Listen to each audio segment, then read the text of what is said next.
সন্ন্যাস জীবন থেকে সাংসারিক জীবনের প্রত্যাবর্তন, তারপরেই গ্রামের লোকের কাছে বিনে পয়সায় মাস্টার হিসেবে খ্যাতি লাভ সোনামুখী রাজর্ষি বাবুর।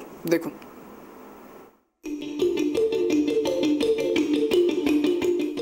সালটা ছিল 2000। যাদবপুর বিশ্ববিদ্যালয় থেকে পাওয়ার প্ল্যান্ট ইঞ্জিনিয়ারিংয়ে স্নাতক হওয়ার পর হয়তো লাখ টাকার চাকরি জোটাতে পারতেন, কিন্তু না, বাস্তবিক জীবন থেকে নিজেকে আলাদা করে সম্পূর্ণ উল্টো পথে হেঁটেছিলেন তিনি। গ্রহণ করেছিলেন বেলুর রামকৃষ্ণ মঠ থেকে সন্ন্যাস ধর্ম। তারপর দীর্ঘ 6 বছরের যাত্রা রামকৃষ্ণ মিশনে।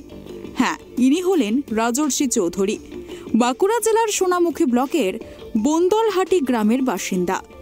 ছোট থেকেই বুদ্ধিদীপ্ত ছিলেন বলে জানালেন তার মা, কিন্তু ছোট থেকেই আধ্যাত্মবাদ তাকে আঁকড়ে ধরেছিল।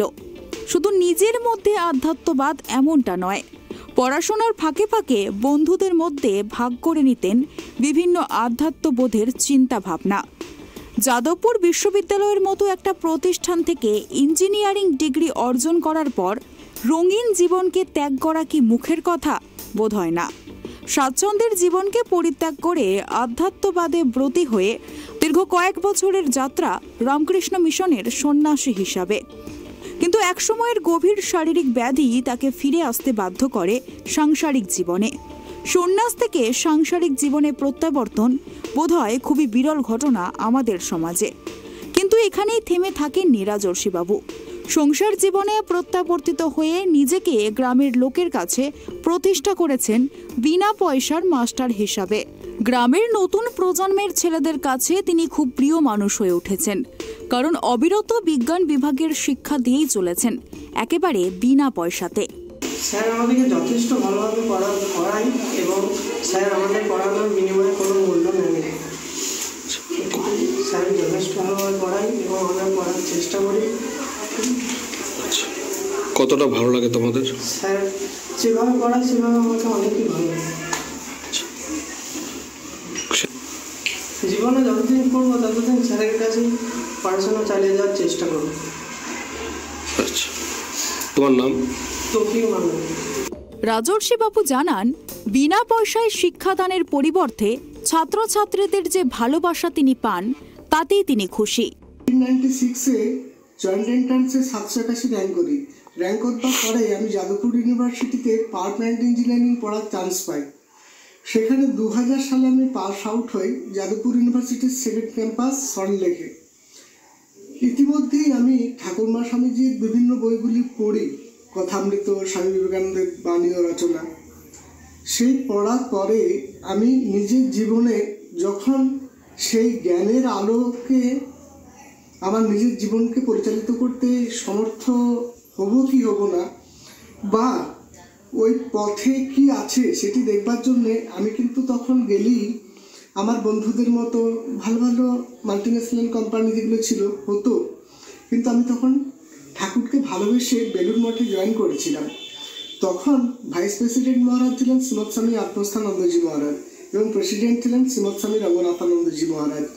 সেখানে আমি ট্রেনিং সেন্টারে যাওয়ার পরে সেখানে আমাদের একাকিত্ব এবং নিজের জীবনের একটা ভাষা খুঁজে না পাওয়ার জন্য আমি 6 বছর পরে পূর্বাশ্রমে আসতে বাধ্য হই। বাধ্য হওয়ার পরে আমি তখন চিন্তা করলাম, বা আমি এই পথটা বেছে নিলাম যে আমি যদি গ্রামের মানুষ, এলাকার মানুষকে বিনা পয়সাতে 5 থেকে 12 পর্যন্ত ইঞ্জিনিয়ারিংয়ের কোচিং এবং অন্যান্য ব্যাপারগুলি শিখিয়ে আসি, তাহলে সেখানেও একটা ঠাকুরের সেবা করা হবে। এবং আমি আমার নিজের জীবনকে ঠাকুরমা স্বামীজি শ্রীপাদপদ্মে উৎসর্গ করে দেওয়ার পর নিজের জীবনে বুঝতে পারলাম যে সত্যি সত্যি ভগবানকে বোধ করা যায়। এখন আমি আমার নিজের জীবনে বেলুর মঠে থাকতে পারিনি, সেজন্য আমার দুঃখ আছে, আক্ষেপ আছে, ব্যথা বেদনা আছে। তা আমি যদি আমার নিজের জীবন এবং বাহ্যিক পরিবেশকেও সেভাবে গড়ে তুলতে পারি, সেই জন্য দিদি রয়েছেন, মোদিজি রয়েছেন, রাষ্ট্রপতি মহোদয়া রয়েছেন, রাজ্যপালজি রয়েছেন, রাজনৈতিক ব্যক্তিত্ব রয়েছেন, প্রশাসনিক কর্তা রয়েছেন, তাদের কাছে আমার করজোড়ে প্রার্থনা, তারা যদি আমাকে কোনোভাবে সাহায্য করেন তাহলে হয়তো আমি আমার নিজের জীবনটিকে ফুলের মতো বেলুর মঠে না থেকেও এখানে সেখানের মতো শুভানুধ্যায়ী এবং শুভেচ্ছা পাঠিয়ে এই জীবনকে তাদের পথে এখানেই পরিচালিত করতে পারবো, যদি বাহ্যিক এবং আভ্যন্তরীণ পরিবেশ আমাকে সাহায্য করে। এই প্রার্থনাটুকু আমি সবার কাছে করলাম। রাজর্ষি বাবুর মা মিনতি দেবী জানান, ছেলে যখন সন্ন্যাস ধর্ম গ্রহণ করেছিল তখন তারা খুবই ভেঙে পড়েছিলেন।